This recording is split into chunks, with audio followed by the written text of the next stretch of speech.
L'abonnement et la cloche sont comme les likes, rien ne les arrête. Et il en sera ainsi tant qu'il y aura des hommes prêts à lâcher un commentaire. Mon trésor, c'est à l'équipage Killer Bee que je l'ai laissé. Partez vite à la recherche des vidéos de Neil le Soubeyran, si vous n'avez pas peur de l'aventure.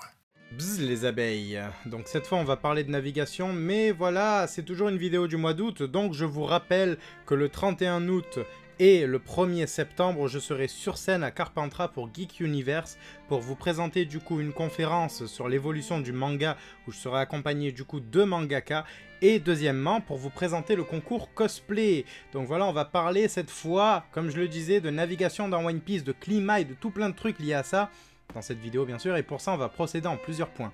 Premier point, la navigation terrestre et maritime par zone, à savoir les navigations communes sur East Blue, South Blue, North Blue et West Blue. Les cartes et les boussoles, compas et tout le reste fonctionnent très bien sur ces 4 océans. C'est à cause du fait qu'ils ne fonctionnent pas ailleurs que la technologie liée au voyage est si compliquée dans One Piece. Sinon, initialement, la plupart des gens utilisent encore des charrettes dans le monde de One Piece. Les montures changent d'une île à l'autre, mais c'est toujours de la technologie tractée ou des vélos. Ces 4 zones sont censées pouvoir être facilement cartographiables, contrairement au prochain point. Le deuxième point est plus compliqué, puisqu'il est lié au problème évoqué plus haut tout à l'heure, du coup, la navigation maritime en zone magnétique. Voilà, ça va être un point un peu complexe, vous allez voir. On n'est pas au vieux port du Nouveau Monde pour l'instant, mais presque quand même, parce que ça s'applique aussi sur Paradise. Donc vous expliquer le fonctionnement de ces champs magnétiques eux-mêmes, vous voyez, prendrait des heures et on partirait sur de la physique quantique basique en fait. Les notions de magnétisme liées au pont et à la supraconductivité sont superbement expliquées sur YouTube par des professeurs de lévitation quantique, donc vraiment allez-y, n'hésitez pas à voir, c'est assez intéressant. Donc je vais vous parler des accessoires qui utilisent ces mêmes technologies pour commencer. Les logposts, ils sont du coup des espèces de compas magnétiques qui enregistrent les champs de chaque île et qui se rechargent en se focalisant sur le champ d'une autre île une fois qu'ils ont atteint leur cible. Le logpost de Nami lui a été donné par Crocus, ancien membre de l'équipage de Roger, ce qui n'est absolument pas anodin. On a ensuite des Eternal Poses, qui gardent en mémoire le champ magnétique d'une seule île toute leur vie. J'ai envie de dire vie, mais ouais, on va dire ça comme ça. Hein. Les Eternal Poses sont extrêmement rares. Et voilà le vieux port du Nouveau Monde, puisque arrivé dans le Nouveau Monde, cette navigation évolue avec un log pose spécial qui enregistre le champ de 3 îles de façon assez instable. En fait, ils peuvent perdre du coup ce champ magnétique enregistré à cause justement du trop grand nombre de champs électromagnétiques dans ce coin-là, et de la météo qui est très détractée. Il y a pas mal de choses qui font détraquer. Putain, j'ai dit détracter, vous vous rendez compte ou pas? Je suis fatigué, j'enchaîne 4 vidéos d'un coup. Mais bref, du coup voilà, c'est assez compliqué pour ces appareils de maintenir un seul cap. Donc du coup, il y a 3 positions. Et on est assuré que l'une des 3 positions marchera toujours. Donc au moins, si l'une tombe en panne, on tombe sur l'autre, etc. etc. Voilà, c'est un système assez intéressant en fait, c'est un multi-GPS, vous voyez. N'oublions pas que ce soit dans le Nouveau Monde ou dans Paradise, l'absence de carte oblige les navigateurs à se fier aux rumeurs sur les mers qui entourent certaines îles. Par exemple, si on dit, voilà, sur telle île, les nuages sont roses, ben, tu vas voir des nuages roses, tu vas savoir que tu es à peu près dans les eaux de l'île. Ou sur Alabasta, on nous a montré par exemple le chat, là, le poisson-chat, où on sait que dès qu'on en voit un, qui sont sacrés d'ailleurs là-bas, dès qu'on en voit un, ben, ça veut dire qu'on est sur les mers d'Alabasta. Voilà, en gros, il faut se fier à ce genre de rumeurs et au log, parce qu'il faut jamais, au grand jamais, ne pas se fier à ce logpost. Il faut lui faire confiance absolue. C'est la divinité sur le navire, ce logpost. Si vous n'y croyez pas et que vous décidez d'aller tout droit, parfois ça peut faire mal. Mais voilà, donc moi je dis tout simplement, c'est quelque chose d'assez, j'ai envie de dire, central dans la navigation, et ça nous a été expliqué et rabâché des tonnes de fois. Mais il y a d'autres petits points. On a par exemple sur le Nouveau Monde certaines boutiques spéciales qui existent et qui sont capables du coup de créer des vivre-cards à partir de bouts d'ongles et du papier spécial. Donc voilà, par exemple, cette vivre-carte permet de connaître l'état de santé de celui qui a mis le bout d'ongle. Mais en navigation, elle sert surtout à pouvoir le retrouver à la façon d'un Eternal Pose. C'est une technique qui est assez utilisée pour fixer des points de rendez-vous, mais elle peut surtout se montrer terrible pour traquer des cibles. Le dernier moyen de repérage est lié à Zo, mais nous n'avons aucun détail sur la façon dont les Minks retrouvent leur pays. Étant donné la boussole interne de certains animaux comme les Southbirds, pouvant également servir à la navigation d'ailleurs, On peut supposer que les Minks détiennent un pouvoir similaire pour Zunisha. La navigation aérienne est aussi très importante puisque Nami nous explique que le Knock Upstream est une mer à part entière, bien avant la mer d'Opale du coup, et qu'elle en comprend les règles. On sait aussi que la navigation aérienne dans One Piece est souvent liée à des ballons. Rizaria, l'île du Uruj sont des exemples parfaits tout simplement. C'est donc aussi un indice sur la présence d'hélium dans le manga. Sur place, les waivers, navires radial et snowboard comme pour Kamakiri, servent de moyen de transport. Pour redescendre sur la mer d'Opale, il y a aussi un truc un peu assez intéressant, très rock'n'roll, c'est qu'on se fait tout simplement transporter par un poisson en fait, donc, par un poulpe. Ouais, il y a quand même un peu plus sécuritaire on va dire. N'est-ce pas? Sinon, l'armature spéciale installée par Mashira et Shoujo fait aussi écho à la navigation propre de cette île. Enfin, l'utilisation du coup de burst peut être assimilée à de la navigation aérienne également. La navigation sur Campbelt est aussi très spéciale puisque soit tractée par des Yuda, soit avec un système propre aux cuirassés de guerre de la marine, simplement par exemple des espèces de turbines pour éviter le roi des mers. On sait qu'ils ont un système de recouvrement au granit marin, mais voilà, comme il n'y a pas de courant aérien, comme je vous le disais, il y a des espèces de turbines à ventilation. Aucune indication n'est donnée sur les champs magnétiques de Campbelt puisque l'épreuve de cette mer, c'est simplement l'absence de vent et de courant. La navigation sous-marine est aussi incroyable puisque l'utilisation de montures ou de courant semble être totalement indispensable pour bien naviguer sous l'eau.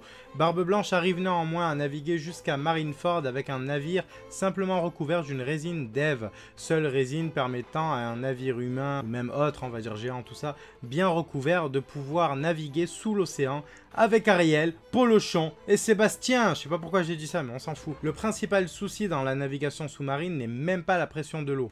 On se rend compte qu'un navire conçu pour naviguer sous l'eau comme celui de Law ou simplement enduit comme celui de Luffy n'ont plus ce problème. Il reste cependant 3 questions à régler. Celle de l'isolation.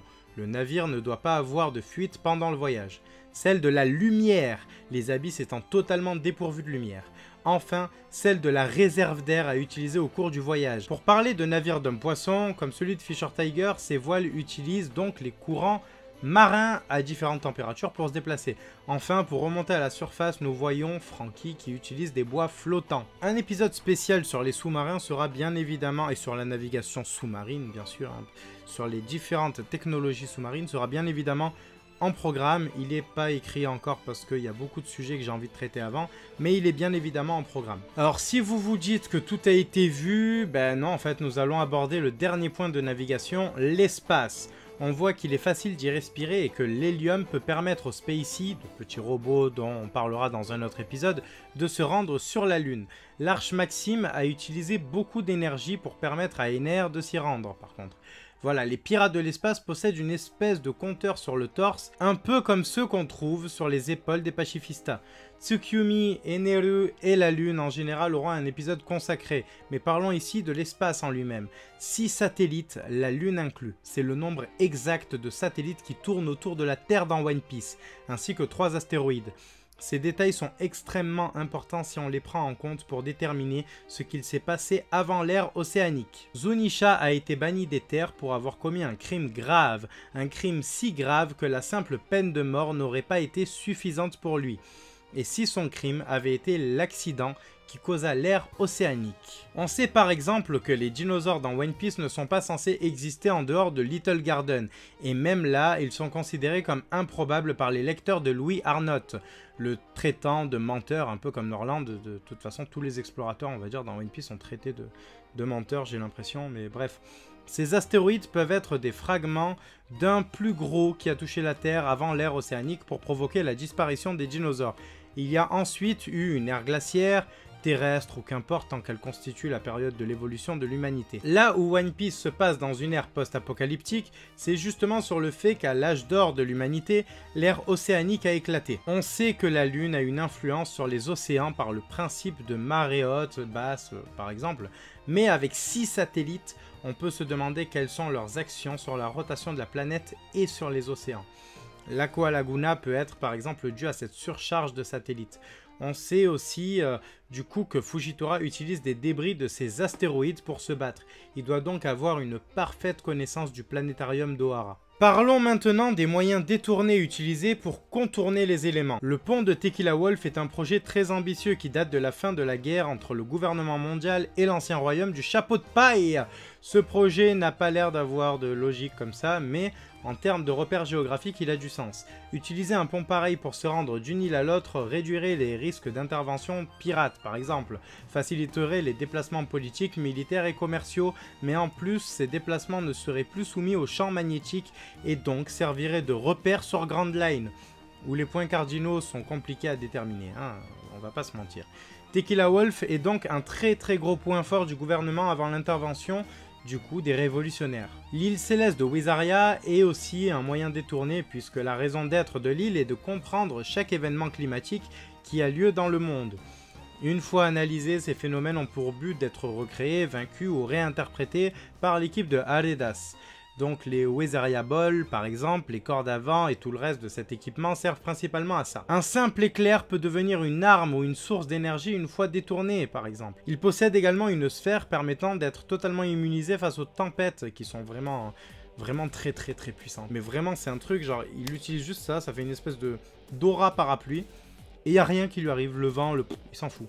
Il n'y a rien, il peut marcher normal, comme s'il faisait beau, tu vois, c'est vraiment impressionnant. On ne sait pas si Wyzaria est équipé pour comprendre les phénomènes liés au climat sous l'eau, comme pour le Knock Upstream, qui naît donc du coup d'une bulle d'air chaude provoquée par une cavité créant une éruption sous-marine, mais ils ont l'air suffisamment équipés pour dépasser des créations comme le Dial d'air qui est utilisé par Usopp, les deux Dial d'air d'ailleurs, ou la Dance Powder de Crocodile qui fait venir la pluie. Et je voudrais justement finir en parlant des phénomènes inexpliqués et de l'utilisation de la technologie sur le climat. Pour commencer, on pourrait penser que Tarai, le courant spécial, ça fait très Taram d'ailleurs, et le chaudron magique, mais on s'en fout, le courant spécial du gouvernement mondial est un phénomène inexpliqué, mais il est clairement décrit sur Enies Lobby lors de l'ouverture de la porte de la justice sur le pont de l'hésitation. Les mini-tourbillons qui se forment à la fermeture de la porte sont l'explication. Justement, en fait, en réalité, les trois grandes portes sont si massives qu'elles influencent les courants marins de cette zone reliant les trois îles. C'est un phénomène qu'on pourrait étudier dans le domaine, je sais pas si on pourrait dire ça exactement, je suis pas assez calé, mais de la poussée d'Archimède par exemple. Voilà, c'est l'action d'un objet dans l'eau et d'une masse en fait. Voilà, surtout ça, c'est l'action d'une masse dans l'eau. Ensuite, nous avons le triangle Florian, qui est à lui tout seul l'un des plus grands mystères de l'univers de One Piece. Là, très honnêtement, aucune autre indication que les silhouettes post-Thriller Bark n'est venue se greffer à mon cerveau malade de théoricien One Piece. Hein. Je vous avertis de suite, je vais pas avoir une théorie de malade sur ça. Mais je pense que Nami a raté une occasion de découvrir les origines d'un phénomène météorologique assez intéressant. Au lieu de faire des Milky Road à tout bout de champ là, d'ailleurs, puisqu'on y arrive, le Climatact est la plus belle invention sur le climat de tout One Piece en termes de technologie.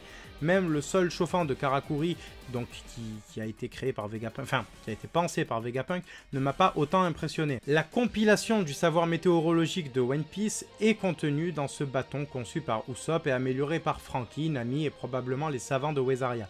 Nous finirons simplement sur l'adaptation de la technologie au climat avec cette image de la version retouchée par Shoujo et Mashira pour que le Mary puisse prendre la mer du Knock Upstream. Merci à toi d'avoir suivi cette vidéo et à tous ceux à qui tu l'enverras. N'oublie pas de me suivre sur Insta et viens discuter avec moi des sujets de la chaîne quand tu veux. Sinon, il te reste le commentaire pour me dire ce que tu as pensé de mon travail, le petit pouce en l'air de soutien et l'abonnement qui fait plaisir.